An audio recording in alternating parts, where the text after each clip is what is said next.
Welcome everybody, and thank you once again for joining us for the History Seminar Series. Our program for Term 3, I'd like to start, of course, by acknowledging that we meet today on unceded Bedegal land, and to pay my respects to elders past and present, and to extend those respects to any First Nations colleagues who might be joining us today.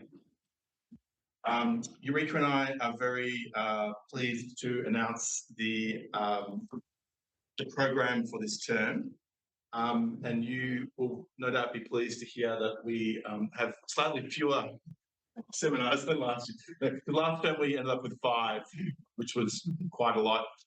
So this term we're going to have 3, and thankfully that means that in week 7 we won't be butting up against the seminar for conversations in crisis. It's called the HAL research. So this week, term 3, we will be hearing from our wonderful colleague, Dr. Leo Chu, whom I will introduce formally in just a moment. In week 5, we'll be hearing from another colleague, Associate Professor Pan Wang. And then week 7, we'll have the HAL research seminar, and then week 9 we will be joined by Alex Delios from ANU. Great. So today we are fortunate and lucky to hear from Leo Chu.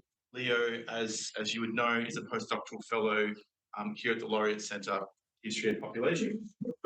He is primarily a historian of agriculture and environment, who focuses on the exchange of development knowledge between Taiwan and Southeast Asia in the Cold War. He's currently working on a monograph titled Harvesting Diversity, Taiwan and the Multiple Green Revolutions in Asia, the University of Washington Press. But his work today, I think, is from an adjacent project, or perhaps you can explain for us. And the title today of his talk is The Demographer in Transit, CH Tuan and Population Knowledge in the Transpacific Cold War. Thank you, ladies. Thanks, Steve, and thank you, Erica, for organizing this wonderful seminar series. Today's talk is really a new project that after I arrived in Laureate, under the wonderful, our leadership, Alison, that we all trying to look into different kind of facets of population science and policies and the intellectual history from internet to today. And as a 20th century or Cold War historian, I'm really intrigued by this connection between population and development. And indeed, there are a lot of scholarship already, being discussed in those connections of idea of modernization, industrialization, and demographic transition. So today's talk actually started well before I met Alison, well before I started my own PhD thesis. So it is, I like to begin with an accidental discovery in the Rockefeller Foundation archive back in 2022, so it's part of later. While I was studying the foundation support for agriculture program in Asia, I across a descriptive message, which was, you might see on top right is an accent. So this one is later was an accent. So this was written by Roger Evans, a foundation's officer in New York, to his colleague Marshall Buffer in Manila. And the later intend to give, quote, relevant picture on the man whom Buffer had inquired in a previous correspondence. During this letter, Evans blamed the confusion to a person named FWN, who did not share his intelligence until after the man left England. And Evans expressed his frustration that the absence of the man for over a year beyond expiry didn't concern the sponsor. And finally, he asked Buffer to destroy the letter and the files attached. The secrecy created the aura of an espionage thriller, unusual for a dusty box in the archive. And the man in question was Duan Jixian, or CH Tuan, the protagonist of today's talk. Tuan received a foundation's grant in 1955 to travel from Taiwan to Princeton and study with renowned demographer Frank W. Noston, or the FWN in the later. Well, so that's a kind of a short background story about how I encountered this remarkable person in the Rockefeller Center archive, and also I later on realized these files have particular interesting story to tell about how we understand demographic and population policy in the Cold War. So the foundation, the Rockefeller Foundation's involvement in global health has been pretty well documented, starting from the exchange of statistics, support for medical training, and parasite control in Asia and Latin America in the 1920s and 30s. The foundation's health program expanded in the post-war years, with family planning taking the center stage. And as many of you here know, especially those from our center, this transnational production of population knowledge and birth control policy have reshaped the debate on population around the 1950s. So, in a wonderful book by Alfred, during the 1920s and 30s, the debate on global population had already spread across various fields, from biology to eugenics, reproduction, migration, political economy, environmental limits, imperial order, anti-colonialism, as well as religion, doctrine, and women's rights. But after World War II, these diverse debates virtually converged into what historian Matthew Conley talked about the population establishment, which trying to base on this demographic transition theory formulated by Nelson and his colleagues equate reducing fertility to economic growth.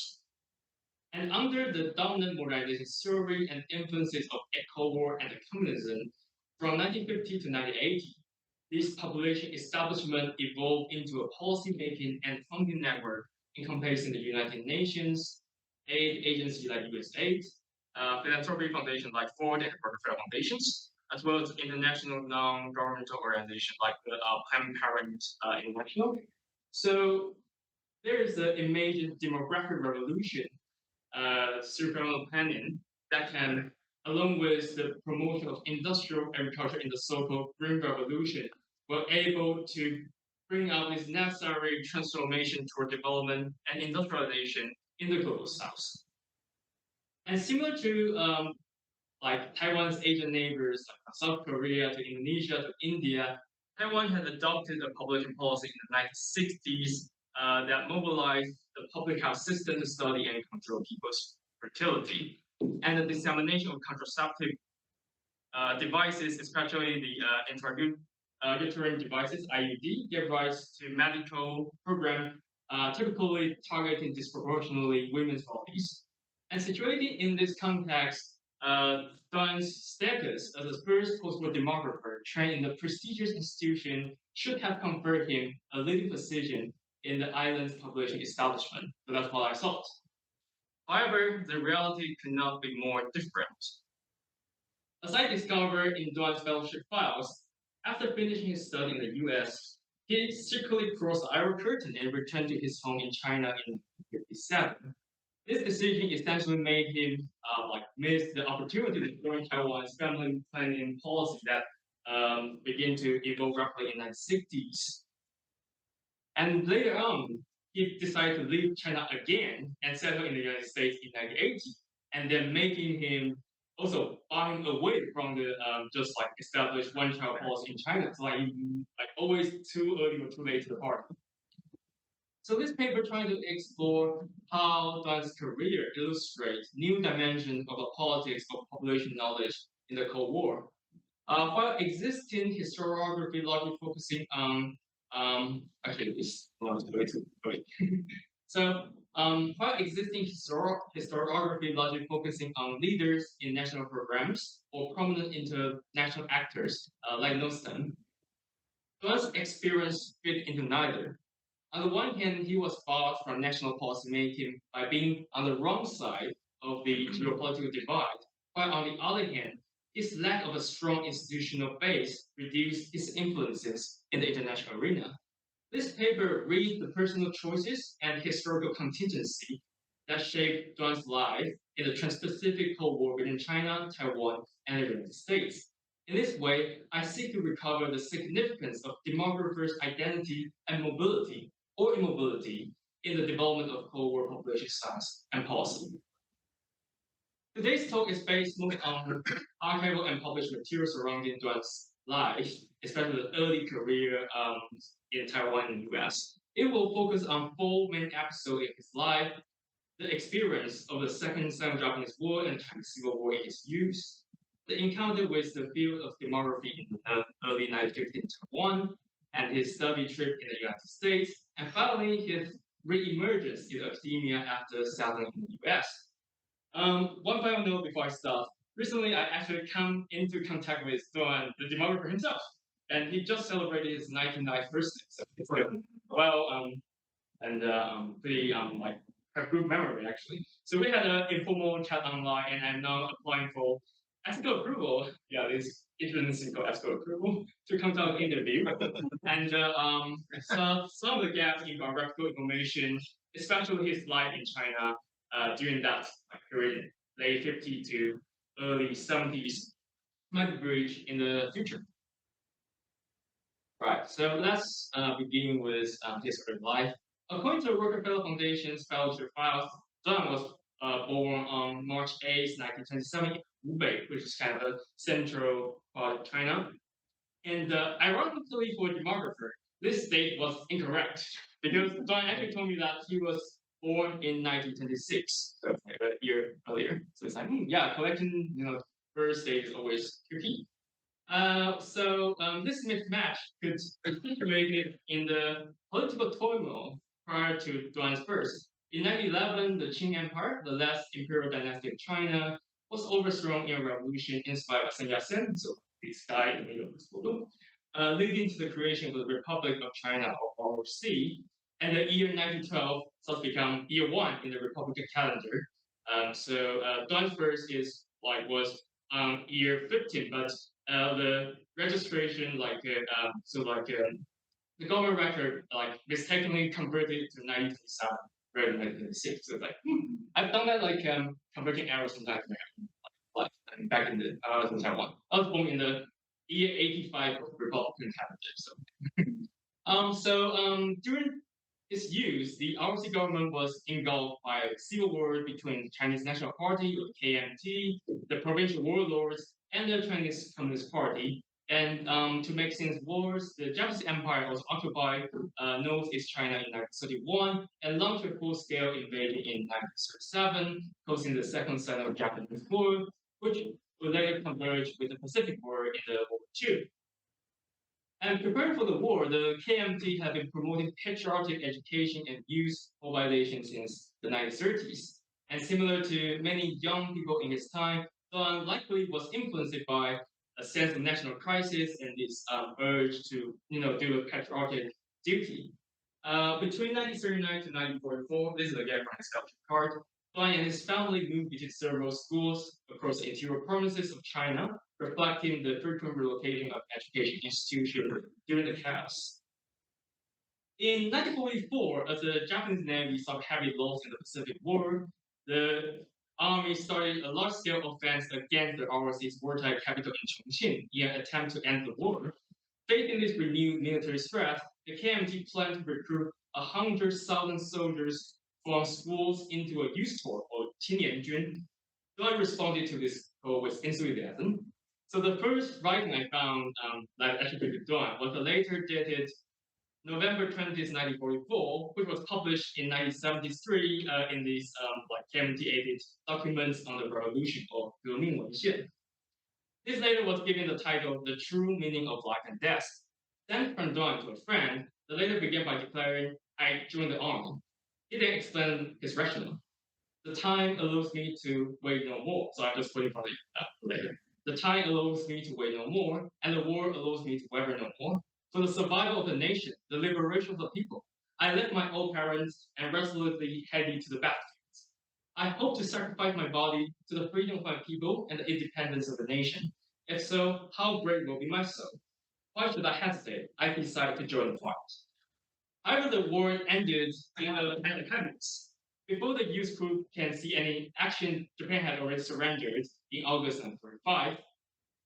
The ROC government, modeling on the American GI Bill, decided to allow the former youth corps soldiers to take a special exam and enroll in universities. Tuan chose to study agricultural economics in the National Taiwan University, a decision that will change his life forever.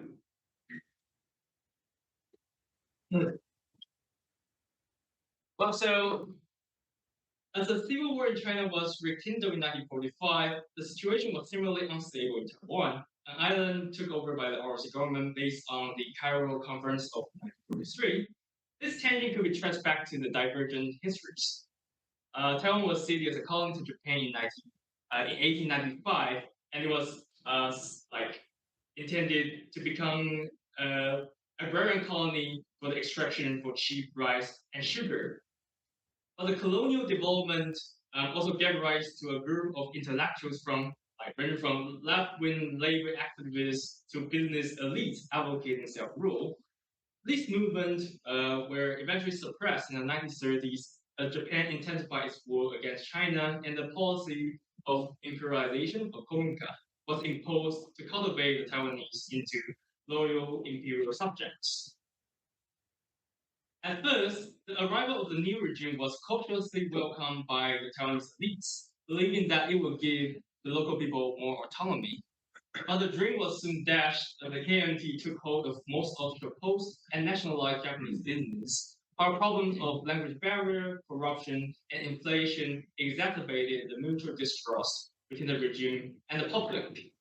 On February 28, 1947, a conflict between secret peddlers and government officials evolved into island-wide uprising. Fearing another communist insurgency, the KMT sent its army to crack down resistance, leading to the massacre of thousands of people and mass imprisonment that was later known as the White Terror period. The incident caused an entrenched divide between the communities of local Taiwanese and the mainlanders. Tuan was among the mainlanders who were deeply shocked, a sentiment reflected by an article he wrote for Nanjing-based newspaper 1 month after the incident. So from a mainlander's perspective, he said the ROC had liberated the island from Japanese exploitation, but local elites betrayed this benevolence by leading the people against their fellow countrymen, even allying with American imperialists and communists in the conspiracy. Well, his standpoint back in this article. But ironically, the regime that Tuan had defended would ultimately disrupt his own career. When the ROC retreated to Taiwan after its defeat in the Civil War, Tuan protested the appropriation of his dome by the government employees.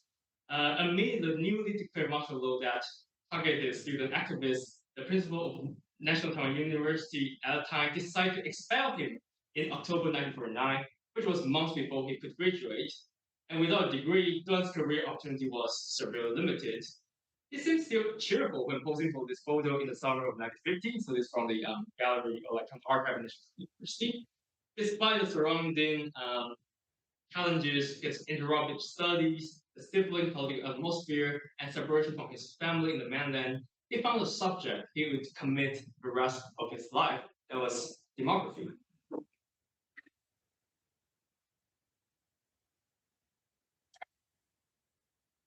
Tuan first encountered demography while serving as assistant to the geographer Chen Zhenxiang at the National Taiwan University in 1948. Chen, so this person here, inspired Tuan to see the problem of China's struggle of economic development, not only from the perspective of agricultural production, but also from that of population. This anxiety over population growth and uneven distribution stemmed from Chen's mentor, Huan Yong, who plotted the famous line between Heihe to Chengchong in 1935. So this is sort of heuristic tool to understand China's uneven distribution of population. So from the you can see Heihe, so that city in the northeast China, to Chengchong from southwest China. On the east side of that line is 94% of the population, and on the west side, 6% of the population. And this is meant to demonstrate the environmental impact on the population, which created a densely populated eastern part characterized by intensive farming and sparsely populated western part characterized by pastoralism, and the rapid population growth in the eastern part really created substantial challenges for economic development for these first generation demographer and geographer in China before the war. Encouraged by Chen, so his teacher, Tuan started to work on the island's historical geography, which he published in 1951 as The Population of Taiwan. Using sources ranging from colonial census since 1905 to government estimate in 1949, the book documented the age, sex, ethnic, occupational, and educational composition of the population by analyzing birth and death rates, growth trends, arable land density, and history of settlement. Noting that the island's population had doubled from 3 to 6 million between 1895 and 1945, Tuan identified several factors underlying the growth. The traditional preference for big family, early marriage, high marriage rate, and high percentage of women in childbearing age, as well as decline in infant mortality. Nevertheless, as most arable land had already been cultivated, and believing that Taiwan in the 1940s had little advantage in industrialization, Tuan concluded his book suggesting that the problem of overpopulation was evident, and forest control would be the most efficient method to confront the challenge. Yet the current education level and way of life would impede the policy. So what he believes is basically Taiwan facing the same situation of a really dense populated, in this sense, western part, which is plants, densely settled and farmed, and also receiving intensive agricultural development during the Japanese era, and the more mountainous rock central and eastern coast, and with really few possibility to expand settlements, and therefore creating a sort of kind of Malthusian trap in which gradually agricultural productivity might fail to catch up with the population growth. As Tuan was formulating his thesis on population development, government technocrats in the ROC, who have served in the World War II as industrial planners and relief administrators, tried to secure the region's survival. As the United States resumed its financial aid to Taiwan after the outbreak of the Korean War in 1950, the technocrats seized the chance and presented economic growth as a source of legitimacy and stability. To achieve this, they aimed to expand food production, invest in import substitution, and finally use the low labor costs to kick off export-oriented industrialization. One agency tasked with the mission was the Sino-American Joint Commission on Rural Reconstruction, the JCRR. I promise this is the only acronym I will use, so just remember this one, the JCRR. The JCRR was created in 1948 to distribute American funds for research and policymaking in agriculture.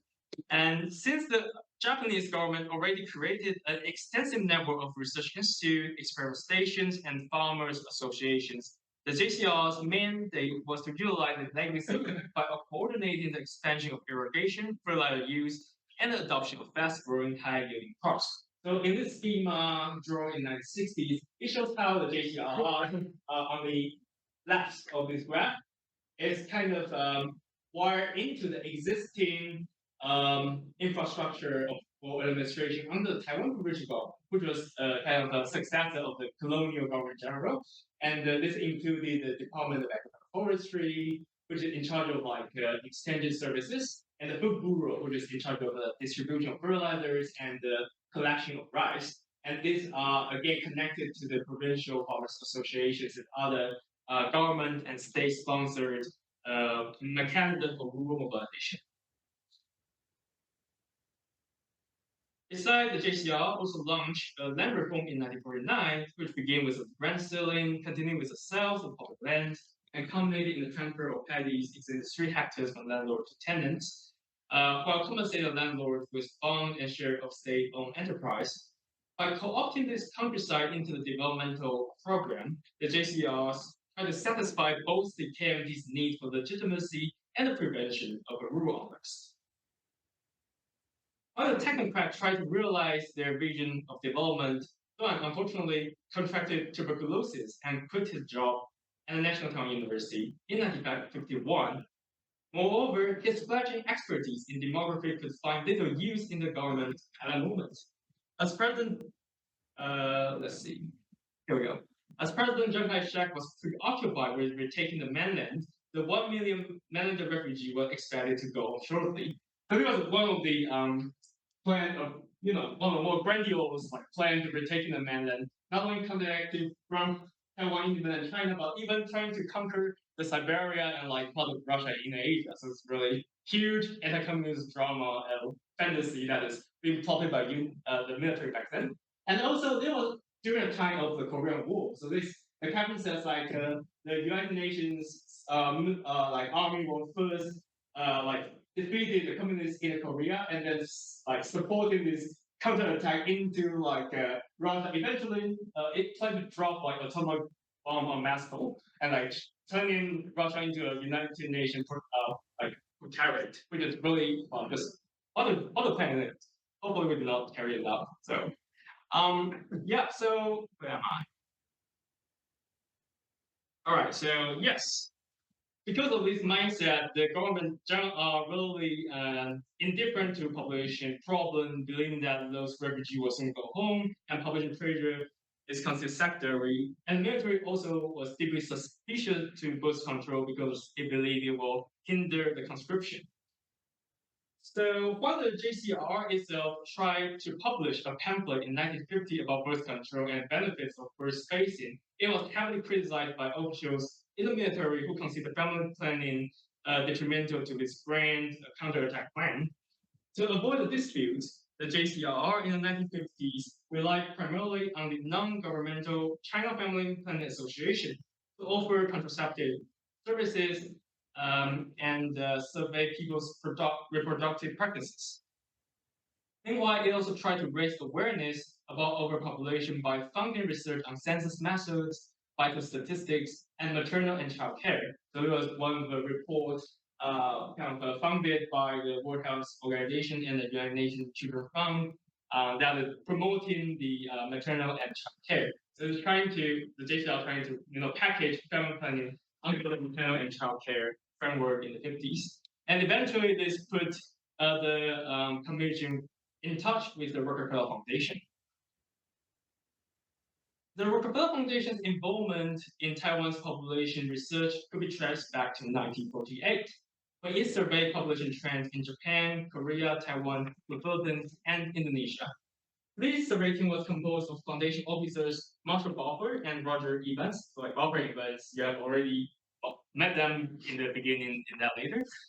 Along with Princeton demographers Frank Noston and Aaron Tauber. The resulting report pointed out signs of overpopulation in Taiwan that would be echoed by Tuan's 1951 book. And in 1952, George Barclay, another researcher from the Princeton Office of Population Research, visited Taiwan with the foundation's support, and Tuan eventually became Barclay's field assistant. Before leaving Taiwan in 1953, Barclay discussed the possibility to send Tuan abroad with the chief of the Rural Health Division in the JCR, Xu Shiju. So this is Dr. Xu. He was a public health expert who previously received a Rockefeller Foundation grant in the 1930s to study in the Johns Hopkins University, and he later became the main promoter of Taiwan's population research and family planning. And in October 1953, the foundation officer Marshall Buffer interviewed Tuan in Taipei. He praised Tuan as quote, a keen young man devoted to his subject and fairly well read in his field, although they hoped the JCR would quickly approve Tuan's travel to the United States.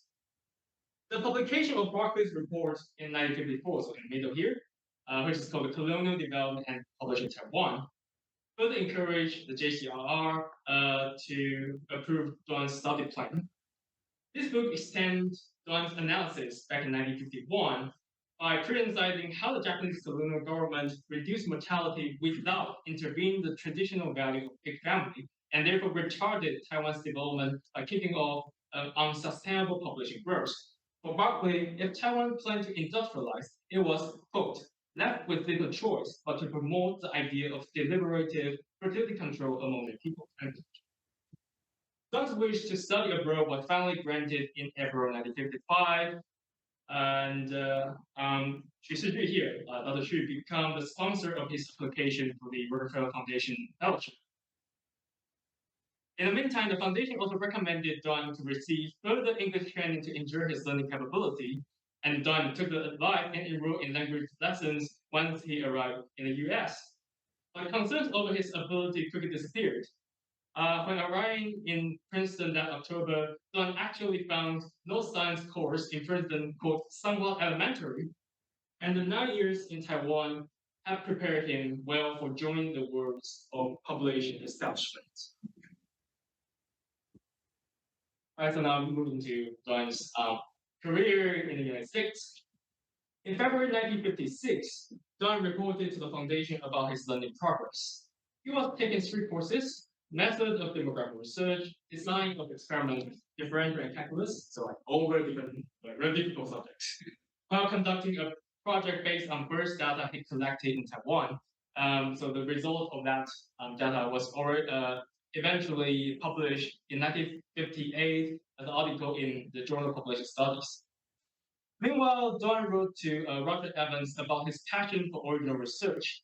Not satisfied with merely calculating vital rates or that table, he aspired to, quote, do modern and scientific study of demography in China. To expand his horizon, he went to stay in Princeton in late 1956, extend his fellowship, and spend early 1957 at the London School of Economics, so IC, under demographer and sociologist David Glass. Both Northline and the foundation officials respond positively to the idea. However, Tuan's travel to England was complicated by the Cold War. In October, the foundation cautioned Tuan that his passport, not passport, but passport would soon expire.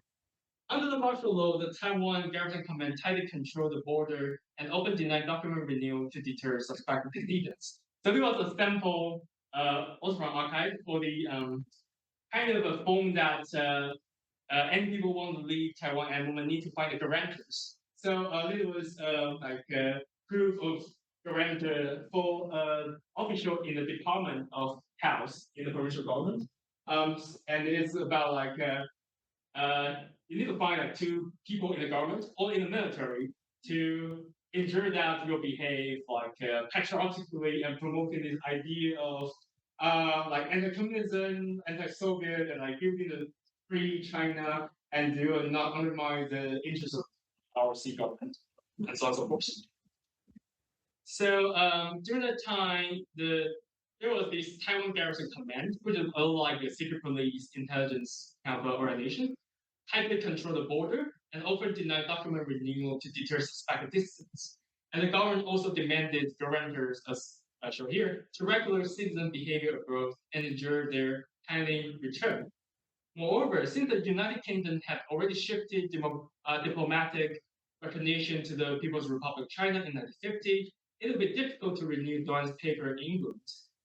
Tuan was thus instructed by the foundation to postpone his trip until the document was in order. In the worst scenario, the foundation feared they would, quote, have a RF fellow who is a man without a country. Fortunately, Tuan's document was issued shortly and he departed for England as planned. Nolan, also, I haven't have a photo, but here is like a picture of Nolan, was happy with the outcome.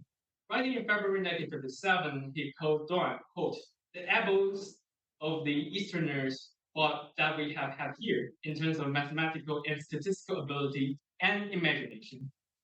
Tuan's stay in Europe was also fruitful. In addition to studying at the IC, he attended the conference of the International Statistical Institute in Stockholm that August and was scheduled to meet with statisticians in Israel and India on his way back to Taiwan. With all his knowledge and connection he gained in the United States and Europe, Tuan was close to realize his dream of contributing to economic development and modernization. Yet things went wrong from here.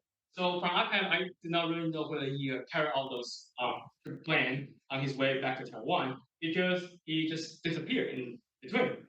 So on December 13th, 1957, Nolan confessed to Roger Evans that he had, quote, delayed over long in telling you about my fear that Tuan has gone to the mainland. In Stockholm, there was another demographer called John Hatchell, who is an economist at LSE, revealed to Nolan that Tuan did not intend to return to Taiwan. Surprised, Nolan urged Tuan to consider the impact of his action to his fellow students, but Tuan remained adamant because he, quote, had a letter from his mother saying that if he were to see his father alive, he would have to return soon. In return, Roger Evans advised the foundation not to bring up the incident, but simply stopping the payment and, quote, routinely mentioning the completion of Tuan's fellowship in the correspondence with JCRR. And finally, on January 3rd, 1958, Tuan received Tuan's Christmas postcard from Beijing, which confirmed that he indeed had made the fateful decision. The plan to keep the JCR in the dark worked well, almost too well. For a year, the JCR did not bring up Tuan's whereabouts. But the drama occurred in December 1958, so it's more than a year after Tuan's disappearance. When the Foundation officer Marshall Buffer visited Taiwan to recover Tuan's demographic data, he was told that, quote, the records were in the JCR's warehouse, which had burned down. And like very shocked, Buffer tried to mention Tuan's departure, assuming that it was already a common knowledge.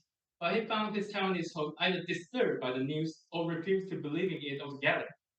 Buffer's report eventually led to the cryptid later mentioned in the beginning, in which Evans tried to explain why the information about Tuan was deliberately concealed. Soon after, Evans decided to recall the later, quote, in view of the distance, uncertainty of delivery, and the fact that it is all past reclaimed. In response, Buffer questioned the Foundation's decision to keep silent, but admitted that it could not change the outcome. Quote, I have done my duty in reporting and shall say no more. And the case about Tuan was then closed. The reason for the secrecy surrounding Tuan's archive trial was now clear. For both the Foundation and the JCR, the decision was a great embarrassment, which in one of notes time later was considered defection. Yet this label likely contradicted Tuan's own experience. Born in war and committing to the dream of nation building, Tuan's desire to contribute to China's development, coupled with his family obligation, made the decision to go home after more than a decade of sojourn emotionally and ethically necessary. Moreover, in his correspondence with the Foundation, Tuan repeatedly mentioned that the lack of job prospect in Taiwan because the JCRR was still unable to overcome government resistance against family planning. From his standpoint, in the summer of 1957, moving to the other side of the Cold War divide seemed to be the only way to realize his ambition and political obligation. The reality was much harsher. Tuan arrived in China in the midst of the radical collectivization economic experiment, the Great Leap Forward. In the campaign, ideas of public control, such as the suggestion of family planning by the economist Ma Ying-chu, was attacked by the party as bourgeoisie. So, population planning was only revived after the famine caused by the Great Leap Forward. But this policy was uneven and usually not implemented in the subsequent political upheaval of the Cultural Revolution from the late 60s to the early 70s. According to my brief chat with Tuan back in May, he also faced persecution during the Cultural Revolution. Following various teaching jobs in the universities across different parts of China, he left China for Hong Kong in 1973. Through his connection in the Rockefeller Foundation, he ultimately found a research position in 1980 at the Population Institute of the East West Center in Hawaii.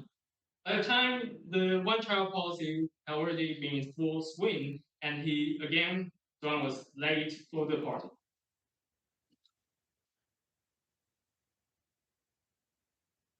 Still, it was from his position in the United States that he could contribute, though indirectly, to population planning in China.